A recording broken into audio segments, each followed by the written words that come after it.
Bonjour à tous, alors aujourd'hui on se retrouve pour une petite vidéo dans ce qui consistera le plan de travail, donc tous les travaux qu'on devra commencer à faire à partir de décembre. Donc nous sommes dans les alentours du 20 décembre. Donc normalement, si vous avez suivi la première vidéo de la playlist avancée, techniquement vous devriez avoir tous les outils, donc la pelle, la brinette, etc. de tout ce que je vous ai parlé, de ce qu'il vous faut. Donc normalement, on prend en compte que vous avez tout ça, donc on va pouvoir commencer les travaux. Donc les travaux, ça sera d'abord de commencer à faire les sillons.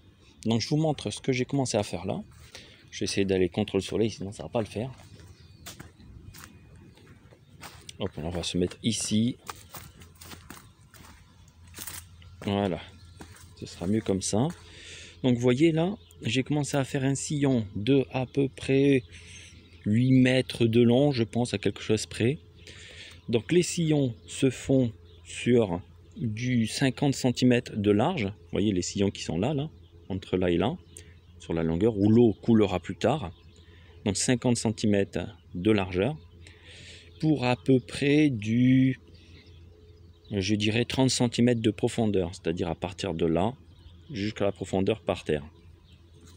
Pour ce qui est de la butte, donc entre ici et ici, nous avons à peu près du 50 cm à 1 mètre de large. Vous voyez, par exemple, ici, j'ai fait quelque chose comme 50 cm, peut-être un peu plus, 80. Et ici, j'ai dû faire à peu près 1 mètre de largeur. Donc, vous voyez, là, j'ai fait quand même un truc assez large. Donc, 1 mètre, peut-être 1 mètre 20. Parce que je pense que je vais faire des tomates. Et les tomates donc seront sur la rangée du milieu. Et sur les côtés, je vais mettre, par exemple, il y aura certainement les haricots, il y aura certainement tout ce qui est légumineuse, donc tout ce qui est type haricots, mange-tout, etc. Et peut-être que si j'ai encore assez de place et que ça ne pompe pas trop sur les côtés, avec tout ça, je vais rajouter donc tout ce qui est salade, tout ce qui est... je pense pas que je vais mettre tout ce qui est navet, etc. Sinon ça va trop prendre de place. Mais par exemple ce qui est betterave, etc. Ça je pense que je pourrais mettre. Salade, donc salade, betterave. Tout ce qui est des légumineuses et donc les tomates. Donc voilà, déjà vous avez votre plan de travail à faire qui consiste ça. Je pense que j'ai été assez explicite sur ceci. Alors pensez surtout à prendre votre... je crois que c'est la herse, je crois, un truc comme ça, qui permet, vous voyez, par exemple, si je prends la binette avec les dents, donc vous voyez ici, je l'ai fait juste avant de faire la vidéo pour bien vous montrer. Donc vous voyez là, elle a été juste travaillée un peu, qui permet, vous voyez, de faire en sorte que ça soit bien, qu'il n'y ait pas les petites fissures, pour pas que l'eau s'échappe. Et là, je ne l'ai pas fait pour que bien vous voyez la différence. Vous voyez, là, il n'y a pas. Et du coup, normalement, si je zoome un peu, on devrait commencer à voir... Voilà, vous voyez là, il y a une grosse fissure. Et bien ça, toute l'humidité va sortir de là. Et du coup, eh bien, vous allez avoir de la terre qui va sécher en dessous. Ce qui n'est pas forcément idéal. Donc c'est pour ça, vous voyez, qu'il faut faire ceci très souvent, afin de maximiser tout ce qui est humidité à l'intérieur et pas que ça parte. Voilà. C'est très simple, il n'y a rien de compliqué. Alors par contre, si vous avez de la terre assez dure, parce que j'avais une terre assez dure, il fut un temps, et je ne pouvais pas du tout piocher, biner, rien du tout. Même la grelinette, j'avais du mal à rentrer. Alors ce que vous pouvez faire, je vais prendre ici par exemple. Hop, voilà, ici, voilà, c'est assez dur ici. Alors imaginons que la terre elle est super dure et vous ne pouvez pas du tout creuser. Et bien il suffit simplement de faire comme ça. Vous voyez, de casser le dessus. Ensuite, tout simplement, vous avez d'autres outils, par exemple comme la bêche. Celle-ci, vous voyez, avec des gros dents comme ça. et ben après, ben, vous prenez votre mal en patience et hop, vous tapez, même si ça fait pas grand chose, vous tapez quand même. Vous voyez, vous faites, vous essayez le plus possible de faire des petits trous comme ça, au moins ce que vous pouvez faire. Et une fois que vous avez fait le plus possible de petits trous comme ça, là vous prenez un petit peu d'arrosage et vous commencez à bien arroser là où vous avez fait les petits trous partout. De cette façon, ça va essayer de plus ou moins, on va dire, régulariser la durcité du dessus de la terre. Vous attendez 2 jours, vous recommencez, vous voyez le résultat. Si déjà ça commence à être un peu moins dur, vous pourrez peut-être passer à, on va dire, à la binette, ou tout ce qui est un peu genre râteau, vous voyez. Vous recommencez, vous cassez un petit peu le dessus. Une fois que ça c'est fait, bon bien sûr, hein, c'est très sportif, hein, on va pas se leurrer. Et une fois que vous avez recassé une deuxième fois, vous re-arrosez encore une fois.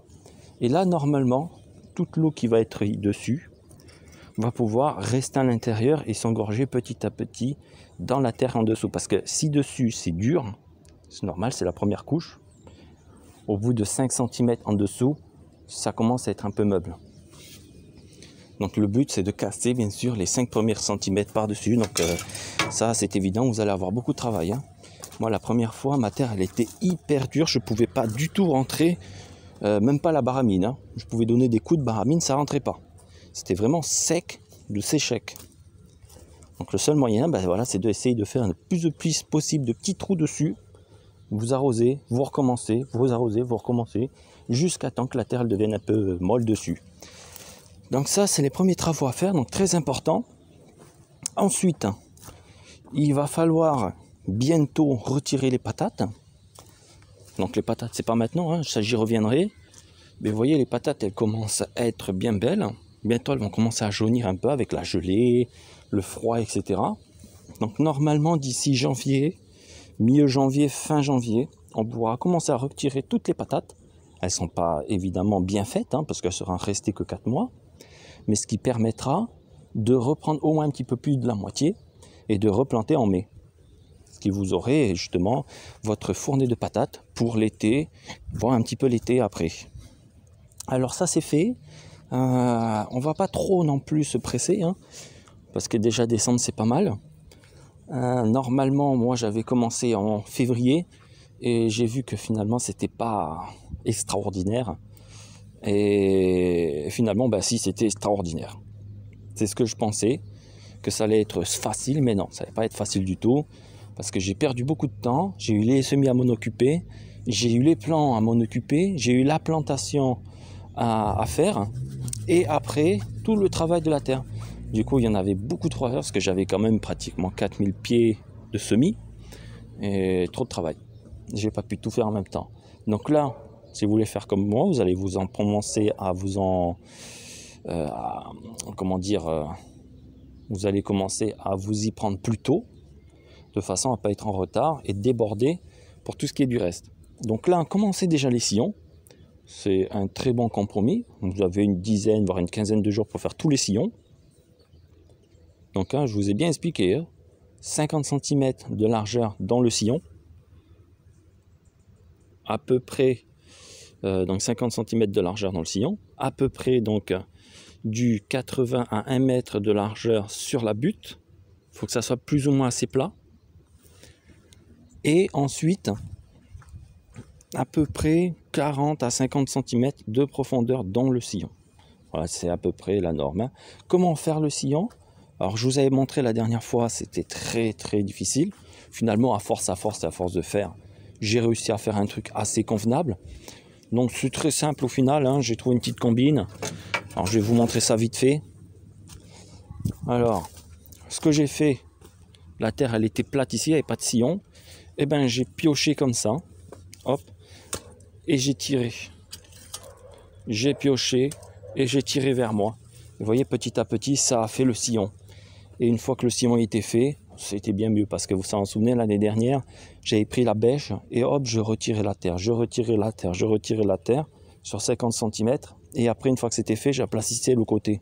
C'était laborieux. Même pour moi, c'était laborieux. Donc, on va pas refaire ça.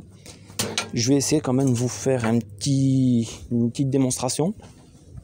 Alors, voyons voir. Je vais aller dans le potager, ce sera mieux. Ici, ah oui, ici vous voyez, j'ai commencé à travailler aussi. Pareil, plan de travail très important sur ça. Vous allez avoir de l'herbe qui va pousser naturellement. Ça peut être des herbes collantes. Vous voyez ces genres d'herbes là que moi j'en ai plein. Ça colle énormément, ça se met beaucoup sur les vêtements. C'est très pénible. Là vous avez le verse et je sais plus ce que c'est ça. Je l'avais mis dans les vidéos d'avant. Et tout ça, ce que je vais faire, vous voyez, j'attends que ça sèche un peu. Là, c'est pas encore sec. Vous voyez, il y en a encore plein. Ça, je vais pas toucher. Mais dès que ça commence à sécher, eh bien, le but, c'est de tout retourner avec. Alors, bien sûr, hein, c'est un petit travail. Mais il faut savoir que tout ce qu'il y avait là, comme ce qui est là, sec, c'était la même chose ici. Et vous voyez, j'ai tout retourné. J'ai laissé le verse, j'ai laissé tout ce qui est des herbes, ce que vous appelez les mauvaises herbes, etc. Donc j'ai pris la bêche comme ça, là, la grosse dent. Hop, on donne un petit coup comme ça, toc, et on tire vers soi. Hop, voilà, c'est bon, c'est suffisant. On recommence ça, et on retire à chaque fois vers soi. Alors, bien sûr, travailler avec une main, c'est pas facile. Vous voyez, c'est tout ce que je fais. Hop. Une fois que vous avez retourné la terre de cette façon, vous prenez l'espèce de herse à griffe comme j'ai moi. Et là, vous n'avez plus qu'à taper de cette façon. À taper comme ça, vous voyez, tout simplement. Pour casser les mottes que j'ai retirées avec la bêche. Ou la pilette, hein, comme vous voulez, bien sûr. Et de cette façon, c'est ce que ça donne, une terre assez meuble et assez bien faite. Une fois que ça c'est fait, donc le premier jour vous avez fait ça, comme moi j'ai fait ici, vous prenez donc la griffe, celle-là, à 4 griffes, j'essaie de mieux vous montrer, voilà, ça on plante comme ça, et on commence à tourner de cette façon partout, de cette façon. Donc le deuxième ou le troisième jour, on va commencer à faire ça, pour travailler la terre de cette façon.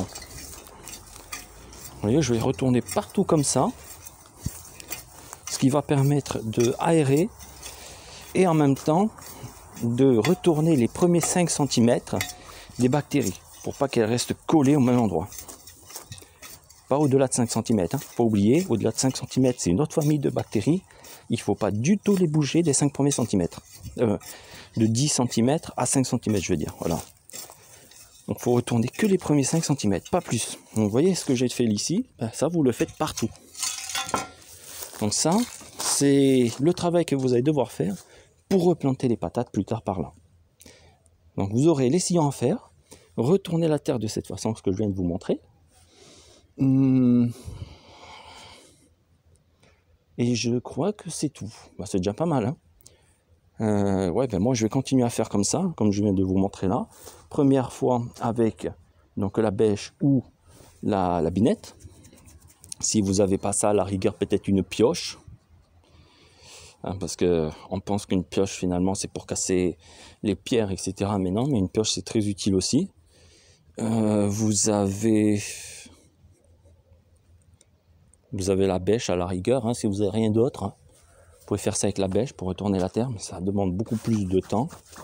Une fois que vous avez retourné des gros blocs comme ça, vous les cassez avec la griffe. L'espèce de râteau, hein, ou sinon vous prenez un simple râteau, ça marche très bien aussi. Le manche, il faut qu'il soit le plus long possible, au moins 1,80 m, ce serait le top. Ça évitera de vous pencher en avant et de vous abîmer le dos et les reins. Une fois que vous avez fait ça, vous attendez 2 jours. Vous prenez la griffe, donc à 4 dents, et vous retournez comme il faut. Déjà là, vous en aurez au moins pour une bonne dizaine de jours si vous avez un grand jardin.